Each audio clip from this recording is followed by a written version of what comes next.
Hey guys, it's time for a coffee with Christo. I got my favorite Ben Hogan mug that my buddy Seth got me. And I just wanted to talk to you guys about a couple things I think are interesting. The PGA has a new bonus pool, and they're talking about rewarding their top 10 influencers with a $40 million prize bucket, where I think the top guy gets like $8 million. And what I've heard is people are afraid that there's the Premier Golf League that's starting, I guess, and they're worried that they could lose some of their stars to the Premier Golf League. From what I understand, some very big Middle East money is potentially backing that. So that's a big problem for the PGA Tour. If you lose your stars, you lose a lot of eyeballs, you lose a lot of revenue. It's interesting to me because I'm trying to figure out my personal opinion on this, and I think it's interesting because I've always felt that the reward system is already in place. If you've got a really high TVQ, people like you, say for example like Ricky Fowler, you get bonus money from endorsements. That's what their agents do for them, okay? So their agents are very smart and they know how much value their clients bring to the PGA Tour. So then they can go to the sponsors and say, listen, man, our guy, he needs $2 million a year to advertise these golf clubs or play these golf balls or wear these golf shoes. And that's where I always felt the natural bonus pool should be. However, I think that it looks like the PGA Tour playing favorites if they straight up pay out of pocket into a bonus pool, because they show favoritism. They want to show this and that, player that's more popular. And, some guys don't have a lot of TVQ, or they don't have a lot of, let's say, outgoing personality that is helpful if you want to be a pitchman or if you want to be on camera. So it's kind of not fair to them.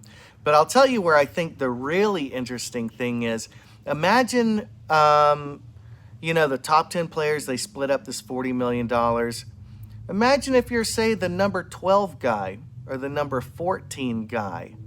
Do you start doing crazy stuff on social media to try and get into that bonus pool? Better yet, let me throw this out at you. Now, this is just me as a TV producer. I've produced over 100 TV shows and movies.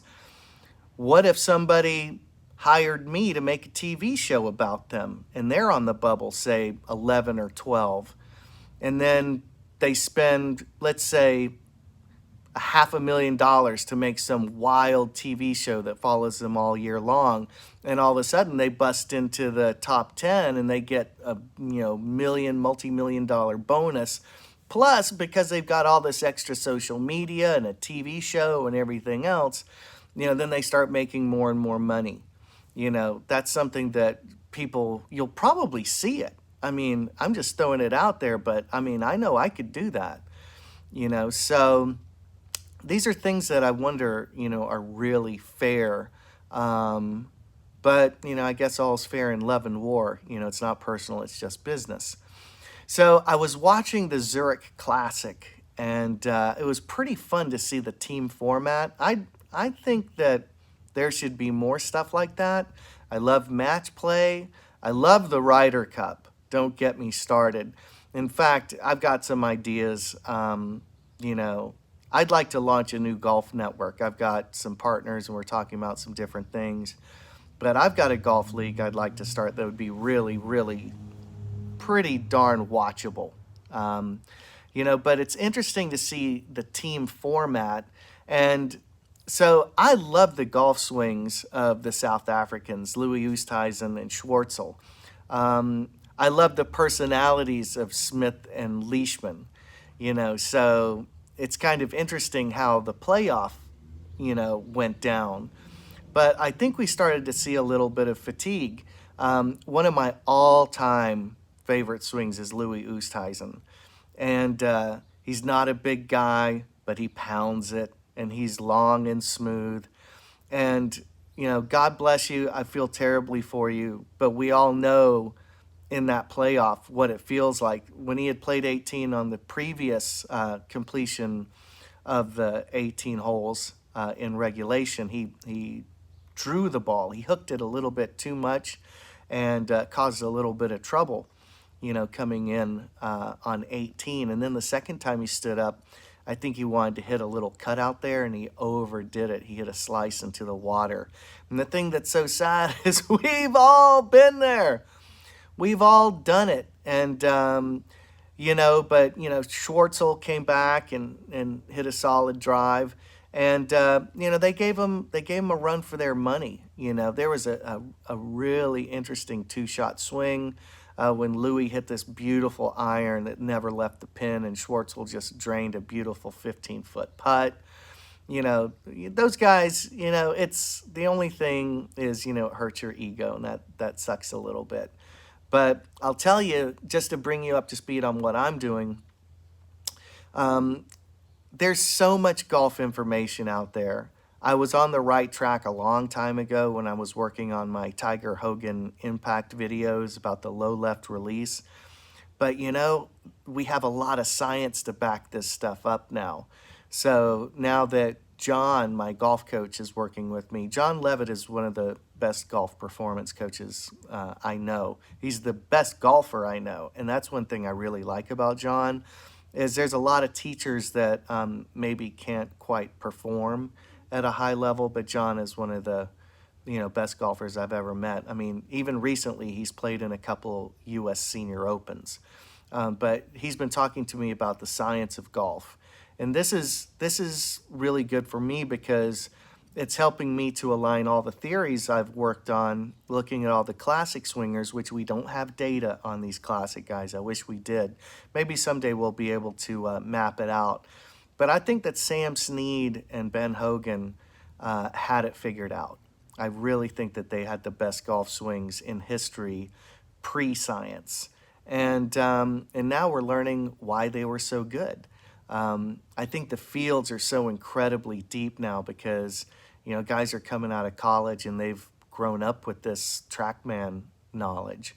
And in the time that I've been in this studio, I know that I've been laying off of my Swing Evolution YouTubes for a while, but I had to find my inspiration, and man, I'm finally taking it all to the next level by combining what I've learned about the classic swingers with modern science. And now that I'm hitting my irons like 15 yards farther, in some cases 20 yards farther.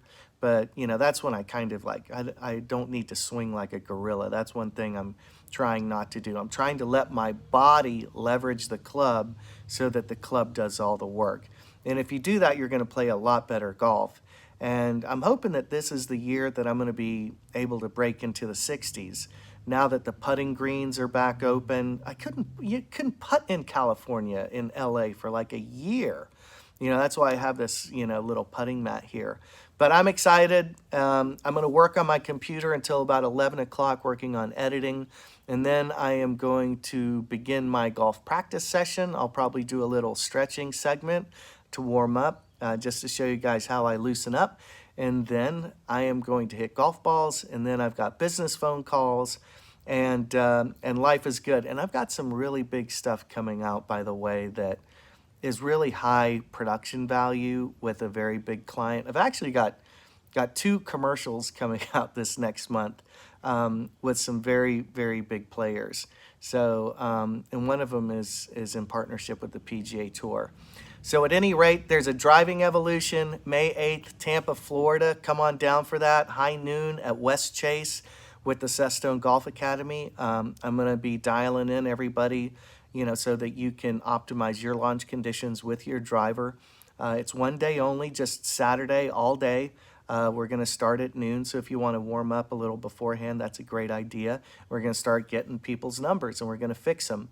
And then, I'm probably going to have an MSE intensive here in June. So if you're curious, hit me up, Christo at myswingevolution.com, and I hope you hit them long and hit them straight.